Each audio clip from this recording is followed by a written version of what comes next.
You know, there are American heroes who don't like this idea. Neil Armstrong, Gene Cernan have both testified against commercial spaceflight in the way that you're developing it, and I wonder what you think of that.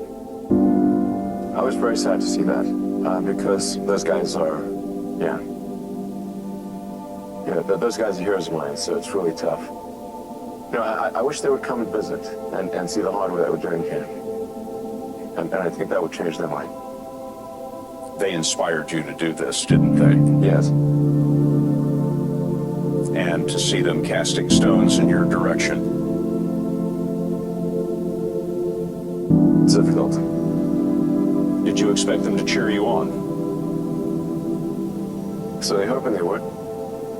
What are you trying to prove to them? What I'm trying to do is to make a significant difference in spaceflight and help make spaceflight accessible to almost anyone. One of the most difficult choices I've ever faced in life was in 2008. I think I had maybe $30 million left, $30 or $40 million left in 2008. I had two choices. I could put it all into one company, and then the other company would definitely die, or split it between the two companies. But if I split it between the two companies, then both might die. Where you put your blood, sweat, and tears into creating something, building something, it's like a child. And so it's like, which one am I going to let one starve to death? I can bring myself to do it, so I split the money between the two. Fortunately, thank goodness, they both came through. What was your biggest failure, and how did it change you? Well, there's a ton of failures along the way, that's for sure. As I said, for SpaceX, the first 3 launches failed. And we actually were just barely able to scrape together enough parts and money to do the 4th launch. If that 4th launch had failed, we would have been dead. So multiple failures along the way. I tried very hard to get the right expertise in for SpaceX. I tried hard to find a great chief engineer for the rocket, but the good chief engineers wouldn't join, and the bad ones, well, there was no point in hiring them. So I ended up being chief engineer of the rocket. So if I could have found somebody better, then we would have maybe had less than 3 failures. That 3rd failure in a row, did you think, I need to pack this in? Never. Why not? I don't ever give up. So many people tried to talk me out of starting a rocket company. It was crazy. One good friend of mine collected a whole series of videos of rockets blowing up and made me watch those. He just didn't want me to lose all my money. We're doing these things that seem unlikely to succeed, and we've been fortunate, and at least thus far they have succeeded. Now is the time to take risk. You don't have kids. As you get older, your obligations increase. And once you have a family, you start taking risks not just for yourself, but for your family as well. It gets much harder to do things that might not work out. So now is the time to do that. Before you have those obligations. So I would encourage you to take risks now. Do something bold.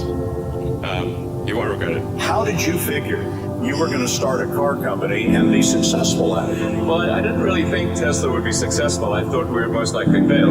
But I thought that we at least could address the false perception that people had that an electric car had to be ugly and slow and boring like a golf cart. But you say you didn't expect the company to be successful, then why try? If something's important enough, you should try, even if the probable outcome is failure. Or how do you think about making a decision when everyone tells you this is a crazy idea? Or where do you get the internal strength to do that? Well, first of all, I'd say I actually think I feel fear quite strongly.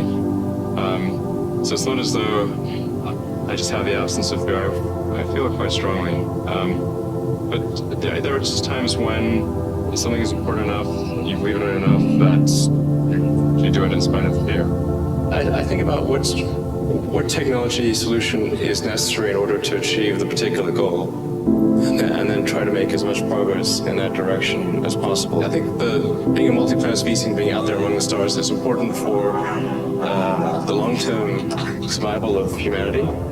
And that's one reason. But then the part that I find personally most motivating is that it creates a sense of adventure. And it makes people excited about the future. If you consider two futures, one where we are forever confined to Earth until eventually something terrible happens, or another future where we are out there on many planets, maybe even going beyond the solar system, I think that second version is incredibly exciting and inspiring, and there need to be reasons to get up in the morning. You know, life can't just be about solving problems. Otherwise, what's the point?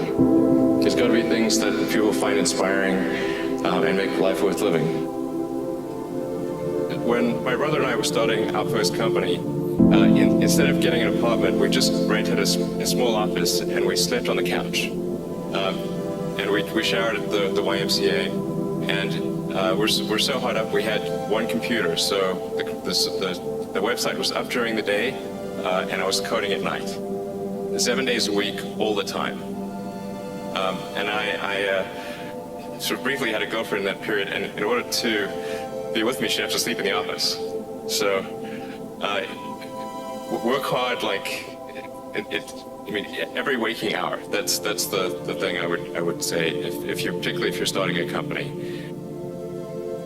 Whatever area that you get into, given that even if you're the best of the best, there's always a chance of failure. So I think it's important that you really like whatever you're doing. If you don't like it, life is too short. If you like what you're doing, you think about it even when you're not working. I mean, it's something that your mind is drawn to. And if you don't like it, you just really can't make it work, I think.